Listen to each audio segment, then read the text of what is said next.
Women and Girls Fashion During the Elizabethan Era, a presentation by Lily Guilbeault and Geneviève Trudel. Dress code. So there was something called sumptuary laws, or excess of apparel, during the Elizabethan era. These laws were about what people could wear and what people couldn't wear. More catered to the upper class than the lower class, because sometimes the upper class were actually exempt of some of these laws. An example of what a law like this could contain is, for example, if there was a clothing, the lower class would have to follow the laws strictly, whereas the upper class did not have to. Worn by both men and women, and that is because it was a way of keeping your doublet or gown from being soiled. So it was very fashionable and expensive, so it was also a symbol of wealth and status. And because of its wired structure, it forced good posture. And although they're depicted as mostly white, they had more pink and yellow undertones. Bodices and skirts. So women wore very lavish bodices. The preferred style was a very flat bodice. It was definitely fashionable in the time period. Some were very excessive in looks, being very unique to the Elizabethan era. Bodices and skirts came in all shapes, sizes, patterns, and designs, all very significant to what laws were put in place. For example, the upper class would wear very bright colors because the dyes were more expensive, and the lower class could quite literally not be allowed to wear these types of clothing because, of course, Queen Elizabeth wanted that distinction. So they were very seen wearing more dull clothing. Some examples: this is a flat bodice. This is definitely the epitome of fashion in the Elizabethan era, very voluminous, whereas the fitted bodice is less volume, less extraness, and more simple.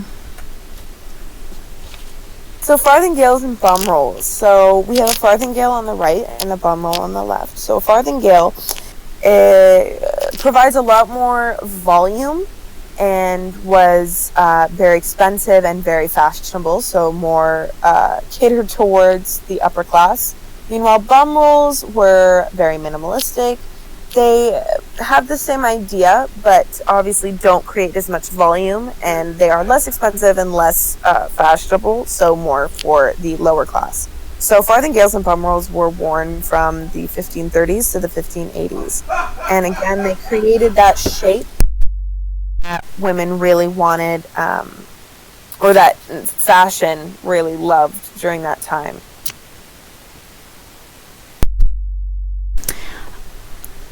So on the right, we have Queen Elizabeth wearing a farthingale. As you can see, there's a lot of volume. And on the left, we have a woman who's not middle class, not upper class, but not lower class. She's more middle class. We can tell by the fabrics and the fur, but she's wearing a bum roll. And you can see the volume in the back, but it does not create the same illusion as a farthingale. Embroidery and jewelry. So lots of different pieces of jewelry and different types of patterns with embroidery were worn.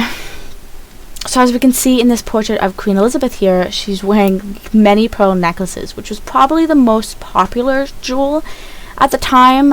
You can see it actually embroidered onto her dress and into her hair, creating a unique pattern. These patterns were a sign of social status and fashion. So the importance of stones. So many stones were put into necklaces worn, as you can see here, and these stones actually had each a different significance. For example, sapphires were used to ward against the Black Plague, or corals against witchcraft, which is a tad bit ironic.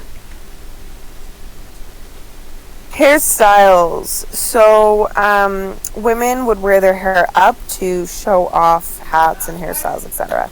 So pearls and crystals were used to sort of decorate, and wires were used to style and sort of keep the pearls and crystals in place. So the ideal look was light hair, pale complexion with red lips and cheeks. So a very light face. And some women dyed their hair with a variety of things like turmeric or other such spices.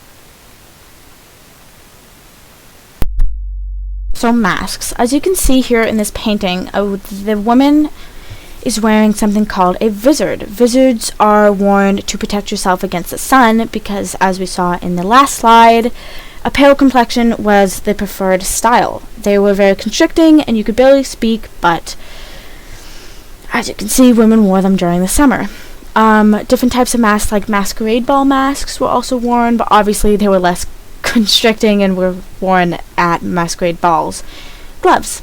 Gloves were worn by men and women. They were a sign of class and protection and they were also a protection from the sun. The upper class would wear more silky, better material gloves, more embroidered, crazy patterns, whereas the lower class would wear more simple, more dull kinds of gloves. Thank you. Thank you.